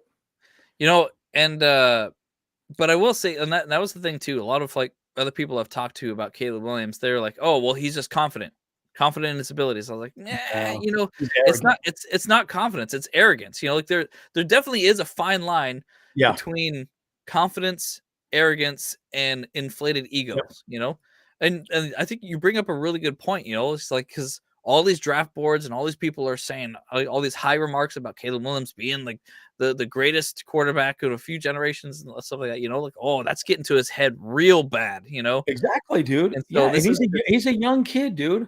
Yeah. Think of it this way. When I was if I was like him and getting talked up, I'd probably get a big head. Sure. Walk around acting like I just walk on water, man. And I don't know. To me, I just think he's going to be a bust. I agree. I'm very, again, I could be wrong. Trust me, this wouldn't be the first or last time I was wrong, but sure. I don't know. Hey, even a broken clock. That's a good point. It's a Bears problem, not a Charger problem. Yeah, even a broken clock is wrong twice, right twice a day, though, right?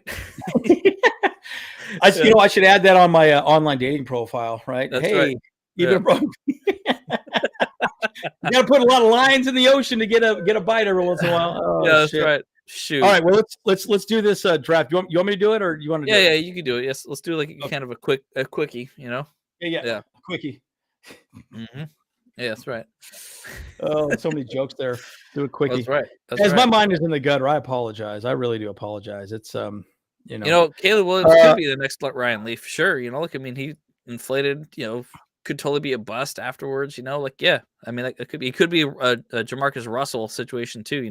He could be. Yeah. Gets that bag. Then just freaking rides off into the sunset and stuff. So gets that purple drink. Yeah. What was he drinking? What was that shit? It was like it was like a mixture of was it like the cough syrup stuff with like alcohol, and I was like, oh my god, dude, like Robitussin. Robitussin. Yeah, Robitussin. You guys probably also had Chris Rock put some testing on Robitussin. Yeah. Put some testing on it. All right, guys, we'll do a 7-round, but we're just going to go with if there's no trade backs, no trade, and we're only doing it on the first round, and we're not. And Kyle, do the poll if you don't mind. Run the poll, okay? Well, no, that takes a little too long. I think we should just do it us. Scissor. There we go. That's what it's called. Scissor. Scissor. Yeah. Ben goes, I invented that shit. Oh, yeah. Job, Ben. All right, Ben. We know who you are now, buddy. That's okay. Yeah. Good to have you here. Okay, so all right, let's go. Enter solo draft. Here we go. Mm-hmm. So I'll say this. What happened here? So you already just did it. We didn't even get a single trade offer. We didn't get a trade offer. Wow. All right, guys, we're sticking and picking. And picking. Marvin Harrison Jr. is available right away. Yep. Hey, should we get JJ McCarthy? What do you think, guys? Oh yeah, totally. We need to replace Justin Herbert right now. Okay, guys, in the chat, what do we go with? We got Harrison, Alt, Fashanu. By the way, Fashanu pretty solid. Fashanu's amazing, yeah. So interesting comment. And I've talked to you about this a couple of times. We've talked about this. Just again, Marvin Harrison Jr., Alt, Fashanu, Bowers.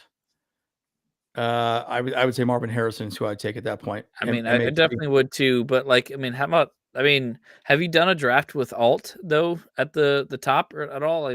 No, I haven't. You haven't. Yeah. No. I don't think honestly that's a pick that nobody really likes in the fan base. I agree. But because a lot of people were saying it's that would just kind of kill their soul. I think if they did that, but. Well, I think if Marvin's there, then it would be And I think that we've had that, it's okay, if Marvin Harrison Jr.'s available, you go him. Yeah. If he's not available, go Joe Alt. If Joe Alt's not available, then you go Neighbors. If none of those three are available, then you go Bowers, I think. Exactly, Roland. By the way, that is such garbage. Every day I see, we're gonna trade him away. Oh my gosh, it's so stupid, right? I get so annoyed. Okay, we're gonna go with Marvin Harrison. I think it's a no-brainer. If he is there at 5, we have to. 100%. Okay. Yeah, 100%. Yeah. Marvin Harrison is definitely the guy. But I think there's a lot of stock that has increased with Malik Neighbors, in a lot of people's minds right now too, because of the pro day that he had, where he ran a 4.35 or something. And he also blocks better. Too. So yeah. All right. Bo Nix. Okay, we gotta go Bo Nix. Bo Nix, yeah. Now I'm just gonna say something about a center. I think we can get away with not having a center, and I'm gonna tell you why. We've got we got Hymas behind as the backup. Right. Ryan Johnson's played center before. McFadden's also played center. Yeah. I didn't realize Ryan Johnson did that. Yeah. Yeah, he played a little bit. So we have a lot of people that could step up as center. So to me, I'm not a huge fan of going for a center, especially high. Maybe What happened? somebody down, deep down. But Oh, and by the way, yeah. just so you know, Ariam, Marvin's attitude, I think part of the reason why that is the case is he has been anointed the number one wide receiver, and I wouldn't be shocked if Yeah. There's still an his ego there. Yeah. well, I don't know if it's an ego thing, but he didn't have much to prove, and that's become kind of the thing. Because what if he got hurt? What if he got hurt in the combine? You saw people get hurt in the combine. True. And running hard, whatever. So there's a lot to be said about that. So I don't know. I'm kind of one of those guys where, I don't know. My take is I could see why he didn't work out, but it is a little disappointing, I would say. Sure. But I understand why he did it. Okay. So I would say for me, I would say defensive tackle, cornerback. This guy's pretty solid, but I don't think we need an edge this year. Yeah. So my two picks would be defensive tackle. I would say DeFondre Sweat or TJ Tampa. So guys, maybe defensive tackle or cornerback. Who do you guys think? Corner. Yeah. Yeah. You wouldn't want to go. Stop it, Harrison. You wouldn't go to right tackle at all. So okay, let me give you my take. I don't know that. Look, don't. Let me say this. I don't think that Pipkins is as bad as everyone thinks he is. Now, I think that's the one position that I'm going to be really paying attention to April 2nd. That's when we're going to find out how good is he really at all. Right. And here's what I mean by that. He wasn't ranked well, but if you said, hey, look, is he going to be able to pull, run GT counter, be quick enough for all that? That's the question. Does he fit the system? Right. That's the whole point. Because you could move him to guard and then put Jamari at right tackle. Right. That could be an easy switch. So anyways, that's kind of my point. Okay. So we got corner. That's a good point. Sweat. Yeah. The only downside about Pipkins too, though, is that he's very, he is injury prone. And he has his knees are kind of like a little weak. You know what I'm saying? And he has dealt with a lot of kind of lower body issues most of the time, and that's probably why he's been struggling a little bit. He's not as nimble. He's pretty top heavy too. Yeah. So he's pretty top heavy now. And again, you also got McFadden. I think McFadden can step in there. He's played all three positions. Yeah, he has. So I'm seeing more people say Sweat. So, sake of time, let's just go Sweat. And by the way, I think the next person should be corner. I think we need a corner. Yeah, we definitely should get a cornerback. I think we need. Three tackles on the roster. Yeah. So here's the thing too. We have a lot of people that can play that position, right? Yeah. Remember, Jamari has played left tackle. McFadden has played all three positions: center, tackle, and guard. So, I'm just saying that a lot of our linemen have been interoperably moved around. Now we did not pick a tight end yet. Yeah. This guy right here, dude. Woo, bro. Yeah. I saw a block the other day on him. I was like, holy shit. He lit this dude up, dude. Right. And Ben Sinat, now here's, I don't know if I'm saying that correctly, Sinat. The thing about him is he played also fullback as well. Mm-hmm. So he could be a nice fullback / tight end. So I like him as well. Okay. So I would say my thought would be Jatavian Sanders or Kalen Carson. I would say tight end or, of course, it's funny. We don't need a tight end. It's on team needs. They don't put tight end down there. Personally, I do think we need a tight end because I think we do. Yeah. Because we like I said, we got to be thinking about 4 to 5 years into the future now, and we haven't had a consistent tight end position for our team for a while now. We've had a bunch of 1-2 year contracts and stuff like that. So I think a tight end is very much needed. And so I think they're kind of off on that, so, but also cornerback is very, very much needed as well too. So, well, the other thought on that too is that if we're going to out physical a team, we need physical bodies. Right. And 100%. We already got 2 very good blocking tight ends, Disley and, right. What's that other homie's name? I keep forgetting his name. Yeah, I forgot it too. Hurst, Hayden Hurst. There we go. Hurst. Okay, yeah. But Jatavian Sanders would be more of a passing option as well too, right? But he's pretty damn physical. So right.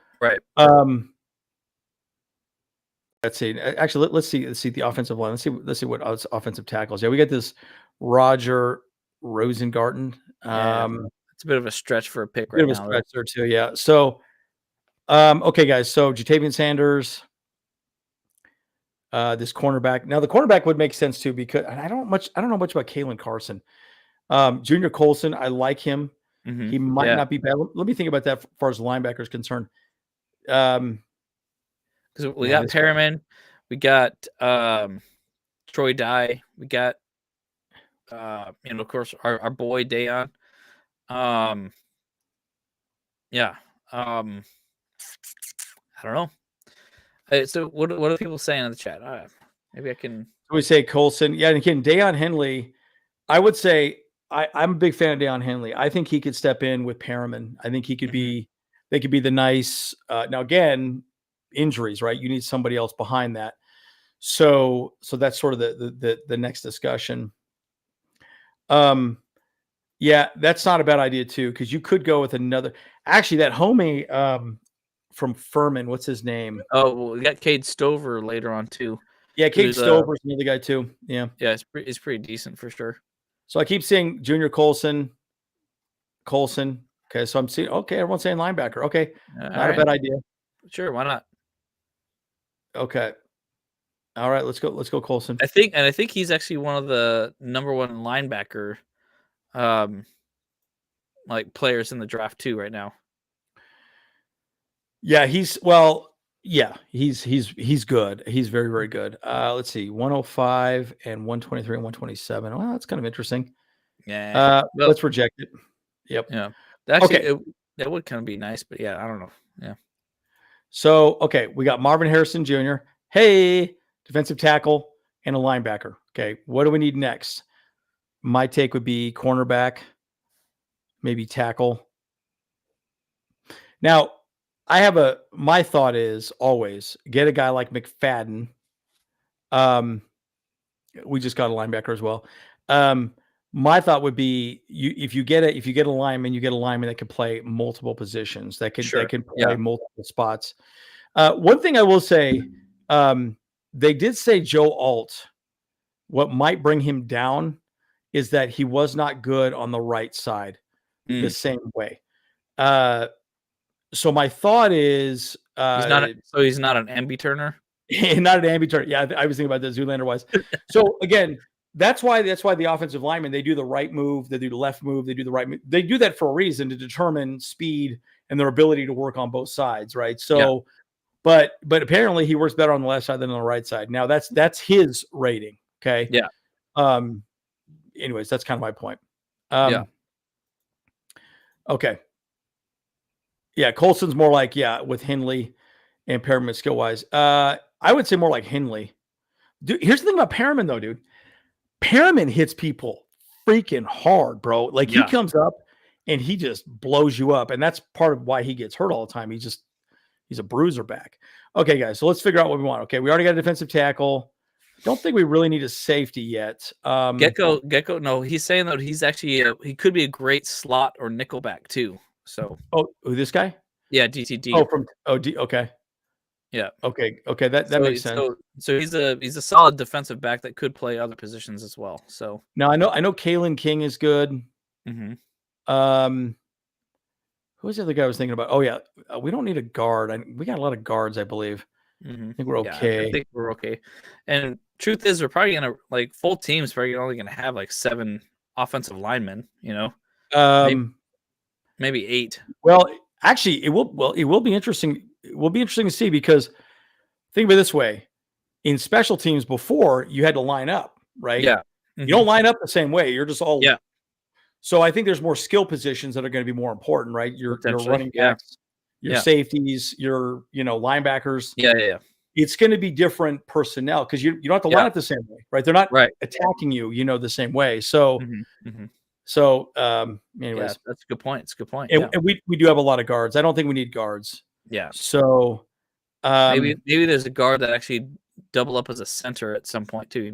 Yeah. Delmar Glaze was one guy that we drafted one time. I don't know a whole lot about him though. This guy right here. Remember we did that? well-sized tackle with an appealing blend of leverage. These things are ridiculous. They just sound so fun. Started 32 of 39 games. The things that the scouts say, it's like, what are you talking about, man? Yeah. You're not even speaking like a human being, dude. Come on, bro. Come on, bro. Come on, bro. All right, so I would pick a cornerback or a safety, guys. Okay, so let's pick somebody that we would. That's my take because I think we need some more skill players in the back there. I would go DTD then, yeah. Now he's 5'10". Oh, he's a little small. Compact, low to the ground, big energizer. Yeah. Kalen King, I remember. Yeah, he's 5'11". Okay. Oh, that's right. Joey Porter. That's right. Yeah. So he was behind Porter. I forgot about that. Okay. So who do we want to go, guys? Bucky Irving is if we didn't get Dobbs. Okay. So Bucky Irving, interesting, but again, does he fit within what we're going to be doing? Because he's 5'9". Yeah. He's a little small. Yeah. Yeah. He's a little. He's just a little guy. Yeah. So okay, Pratt. Who's Pratt? Oh, this guy from Tulane. That's a quarterback, bro. No, we don't need him. Yeah, he's a quarterback. Oh, I thought it was a cornerback. No. Kalen King is pretty good. You know, we could just go with this guy then, because I don't know if he. Let's see. He can. This is right. He can show you he can throttle and swivel. Okay. Throttle and swivel. Is that like a new rap dance? That's like yeah. You know, do the throttle and swivel, baby. Throttling and swiveling, dude. Yeah. That's right. These are comical, dude. Every time I read them, I'm like, what the hell? Like, what am I reading here? Yeah, exactly. Yeah, I remember this guy talking about him one time. Yeah. So okay, so let's just pick somebody here. Who are we thinking here, guys? Miami. James Williams, safety. James Let's Williams. see. Oh, he's way down here, though. Yeah, he must be way down. Yeah. Oh, let's see. Already got picked up. Maybe. Yeah. Yeah, he must have already gotten scooped up. Mm-hmm. All right, let's take a time. Let's just pick this guy right here. Yeah. Okay, let's just grab him. Yeah, we already did scoop up a defensive tackle, didn't we? Yeah. Yeah, we got Sweat. Yep. Now again, I think one good defensive tackle is enough for us because I really do think like we get Marvin Harrison. Mm-hmm. This guy in our room would be fine. And then Colson would be good. Another player that can play back there. I think we'll be okay. Okay, so 110. Right. So we're now at 110. Okay, look, Bucky Irving is still available. Still available, yeah. Now, this might be where we want to go offensive tackle. Think so? Oh, it's a little bit of a stretch here. That's a bit of a stretch, too. What about center, maybe, too? Offensive center. This guy, Biscotti. Mm-hmm. Bordellini. He's a pasta dish. That's right. A lot of people really like this guy, but we can probably get him at like 140 or 180 something. Right. So I'm thinking running back. That's kind of my take. What do you guys think in the chat? Tight end. Here we go. Yeah, good call. Tight end. Oh, tight end now? Yeah, let's look at tight end, yeah. Yeah, good call. Theo Johnson. I like him a lot. Actually, I like that pick. Let's see. So how about this? Do we go running back or tight end at this point? What do you guys want to do? Personally, I would say running back. I would say tight end. Oh, sorry, tight end, not running back. Sorry, that's right. Yeah, because running back. This guy right here, dude. This guy, right. Jalen Wright could be the other guy I would like. That could be. It could be a good choice right now. Too. Well, our next pick is at 140, so he could be there still. So, okay, guys, running back or tight end? Okay, looks like Theo Johnson. Okay. Yeah, all right, that's enough. We got two for tight end. Yeah. Yep. All right, let's go. Let's go. Theo. Yeah. And Theo Johnson's very good. Yeah. Dude, he's whoa. Wow, 6'6", baby. Yeah. Holy smokes, dude. That's great. Yeah. He can help me get all the tall things at my right. We don't need a quarterback. Oh my God, what's going on here? Oh, there we go. Okay. Jalen Wright's available. Jalen Wright is available. Yeah. Oh, Marshawn Lloyd too, though. Okay, so guys, do we want Marshawn Lloyd or Jalen Wright? What do you guys think? Mm-hmm. Now, can I just say this? Can I say this? Offensive linemen at this point are going to be works in progress. This is kind of like the Trey Pipkins conversation. Remember, he got picked way higher than he expected to be picked. So you can get a guy where you can maybe add a tackle, and then put them in the mix. They're there, but they're kind of working on different positions. You can use them. But I think this is where you want maybe an explosive weapon because, right. Let's see, tight end. So what we have, okay. So remember, guys, we got a wide receiver, defensive tackle, linebacker, safety, or just a general defensive back, nickel back, as we discussed, and a tight end. Dude, that guy's 6'6". That's crazy. Holy smokes, guys! Crazy. That's seeing freaking big. A lot of people saying Wright for sure. Yeah, we got three people straight up said yeah. Yeah, and I like Wright, dude. I like. I mean, he's solid. Actually, I'm curious to see what Lloyd's numbers are. Oh yeah, he's under him. Yeah, he's a little smaller. Yeah. Oh, he is smaller too. He's 5'8". Yeah. I thought he was bigger than that. Interesting. All right, let's go, Jalen Wright. He's definitely really big. Like muscular. Okay. For some reason, I thought he was bigger. I don't know why I thought that. Yeah. Okay. Now I think we start talking line a little bit. Yeah. 181. So we have three more picks. Javon Foster's available there. Yep. Okay, guys. So what do we go with now? Defensive back. Okay. Let's see. Actually, I wonder what we have cornerback wise. Yeah. Yeah, I don't know these guys very well. Mm-hmm. I mean, we go this deep into the draft. Like you got, yeah, right. Yeah, exactly. We're throwing darts at a board at this point, right? Yeah, exactly. This guy's fantastic. I think he was the fastest running back, if I remember correctly. Oh no, shoot, really? Yeah. Yeah, he was really fast. Nice. The one guy I would want, it would be that edge. I'm curious if the edge is here. The guy from Utah. Oh, check it out. Yeah. He's gone. He's really good. Yeah. What am I drawing? I'm drawing a blank on his name. Okay, guys, who do we pick next? Yeah, and that's one thing I like about him. I do like that Wright is explosive. Lloyd is good. Don't get me wrong, Lloyd is very good. Okay. So I think this is kind of where we build the trenches. In my opinion, this is where we say maybe a tackle or I mean, this guy's still here. Let's see what this says. 6'5". Yeah. 6'4". 6'4". Higher RAS too. Yep. Yeah. What about center? What about like a defensive end? Yeah, edge. Yeah, we got this guy from Clemson. This guy. I don't remember him being that great. Thomas. I don't really know him that well. What about cornerback as well, though? Cornerback. Yeah, this is So you're DeAndre Prince. I don't know these guys very well. Okay, so I would personally say this guy, just because. Yeah, they Roland spoke out. He says Foster. This guy from Missouri? Yeah. Okay, so let's just go him. Yep. All right. And again, we're trying to wide receiver, defensive tackle, linebacker, safety. Think of him as a cornerback because he does kind of everything, it sounds like, according to one of our viewers. Tight end, Theo Johnson, running back, tackle. Okay. Yeah, I like that. That'd be good. Yeah, that's good. Pretty. We have two more picks. We have 225, and then this 253 is our compensatory pick for what's his nugget? True Tranquil. Yeah. Tranquil. There we go. Yeah. Yep. I kind of drawing a blank there. This guy's pretty good, by the way. Yeah, AJ Barnett's not bad. Yeah. Yeah, I like him as well. Double dip on the Michigan guy here. Yeah.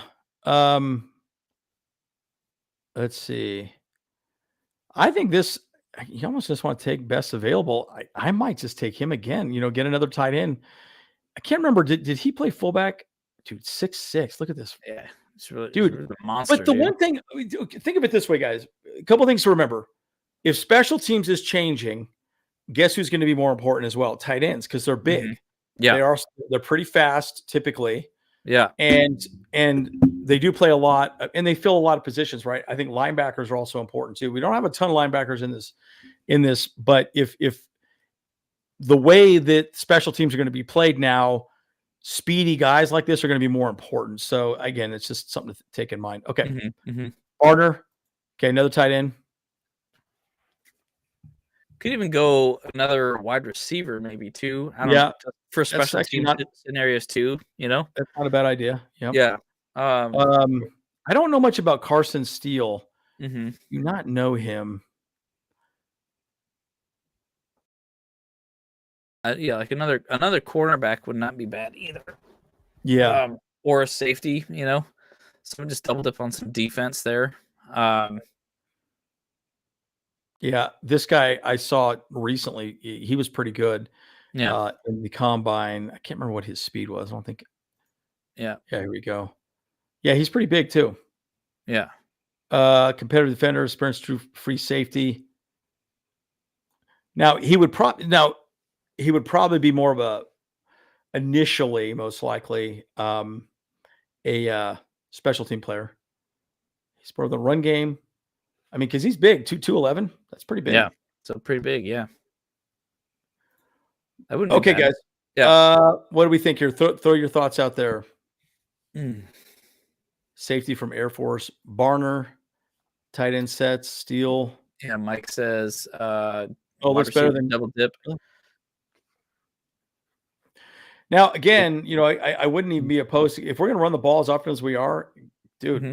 Now, I will say this again. Guess what? It's going to destroy old Isaiah Spiller. He'd probably be gone. Yeah. Right. Right. Get the safety from Air Force. I don't know. Let's see if he's even there. No, he's gone. No, yeah. Yep. Don't see no Air Force guys.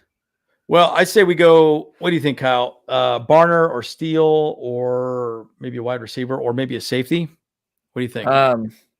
Yeah, I'm not opposed to wide receiver or safety, to be honest. Okay, I'm seeing a lot of people say Barner now. Okay, so Barner, so we're doubling up on the tight ends. Yeah, tight ends. That's the one thing I will say about that's nice is it will give more bodies. You can rotate the players, right? Because I think we're going to have a lot of 2 tight end sets, folks. I think it's going to be a lot of people there. Okay, so last pick, Mr. Irrelevant. Who do we go with?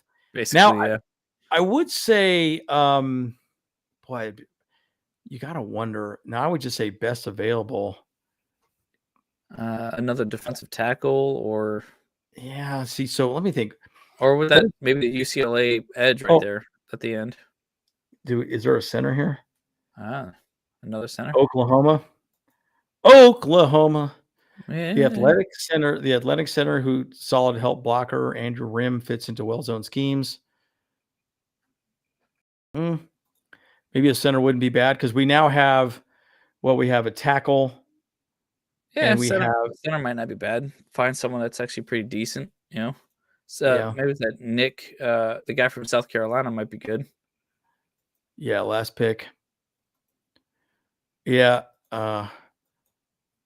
he will make that trade. You get chance. Yeah, corner. Brandon's thinking corner. Okay. Well, this guy from Maryland. Yeah, Jaquan. He's 6'1".